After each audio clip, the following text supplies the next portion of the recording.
Ang intense ng mga kaganapan ngayon sa abot kamay na pangarap sapagkat magugulat ng sobra si Giselle sa mga sasabihin sa kanya ni Don Pepe tungkol kay Doc Carlos. Dito nga ay maswerteng magkakaroon ng malay si Don Pepe at maririnig nga nito ang binabalak na masama sa kanya ni Doc Carlos kaya naman ay agad niya itong sasabihin sa anak niyang si Giselle. Samantala ay makakahanap nga ang mga pulis ng mga ebidensya sa ginawang hideout nila Moira, at dito nga ay sasabihin nila kila Doc Robert at Giselle na malaking ebidensya daw ang medical equipments na ito, dahil sa mga fingerprints na nakalagay dito.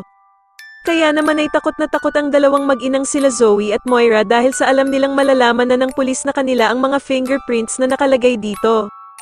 Dahil nga sa sobrang panik ni Zoe ay tatawagan na naman nito ang ama niyang si Doc Carlos at ipapaalam niya nga ang mga sinabi ng pulis.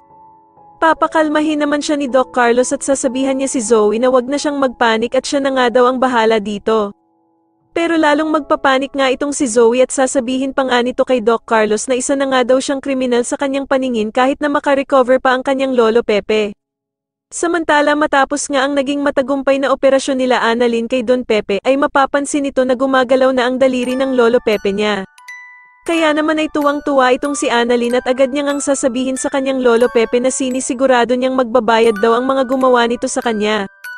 Sa kabilang banda naman ay lalapitan ng mga pulis sila Moira at Zoe para daw imbitahan ito sa presinto. Agad namang mag-iskandalo itong si Moira at magsisisigaw ito na kung ikukulong ba daw siya ng mga pulis. Samantala ay pupuntahan naman ni Doc Carlos itong si Don Pepe at sasabihan niya nga ito na sana daw ay hindi niya nalaman ang mga sikreto nilang mag-ama na si Zoe. Sa tingin niyo ano kaya ang nasa isip ni Doc Carlos na gawin kay Don Pepe at magtagumpay kaya siya sa pinaplano niyang ito, mas lalo na nga talagang nagiging exciting ang mga susunod na kaganapan kaya naman ay mas lalo pa nating abangan ang mas lalong gumigandang abot kamay na pangarap. Maraming salamat po sa inyong panonood at sana po ay masubscribe niyo ako. Maraming salamat po.